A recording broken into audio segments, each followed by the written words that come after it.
তো সবাইকে রাধে রাধে, নমস্কার বন্ধুরা। তো অ্যাকচুয়ালি আজকে আমার গলাটা বসে গেছে, কারণ ভবানী চক কম্পিটিশনে গেছিলাম।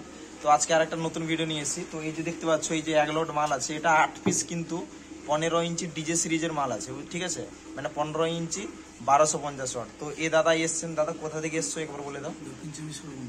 দক্ষিণ 24 পরগনা থেকে এসছেন। তো দাদা অ্যাডভান্সটা আমাকে কতদিন আগে দিয়েছিলেন? 4000 টাকা।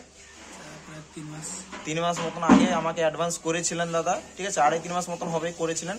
তারপর অলরেডি ওনার মাল কিন্তু আমি রেখেছিলাম, ঠিক আছে।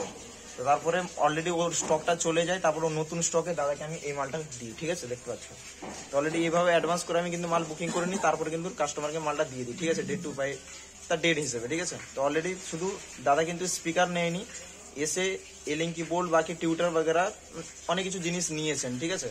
তো দেখতে পাচ্ছ মানে দক্ষিণ 24 পরগনার বাইরে থেকে এসে দাদা কিন্তু এখান থেকে মাল নিয়ে যাচ্ছেন। আর আপনারা বলেন যে সার্ভিস পান না, যেতে মানে আসতে পারবেন না, কি বাসের সার্ভিস হয়তো নেই এত দূর থেকে, তাহলে দাদারা এলো কি করে? বুঝতে পেরে গেছো? আমাদের দীঘা থেকে A to Z এখানে পুরো পশ্চিমবঙ্গ বাস যায়, ঠিক আছে। পশ্চিমবঙ্গ হরেক রাজ্যতে বাস যাচ্ছে। তো আপনাদের যদি আসার ইচ্ছুক তাহলে চলে আসবেন এবং মালটা নিয়ে যেতে পারেন, তাতে কোনো সমস্যা নেই। দাদা কোনো সমস্যা আছে আমাদের এদিকে আসার জন্য?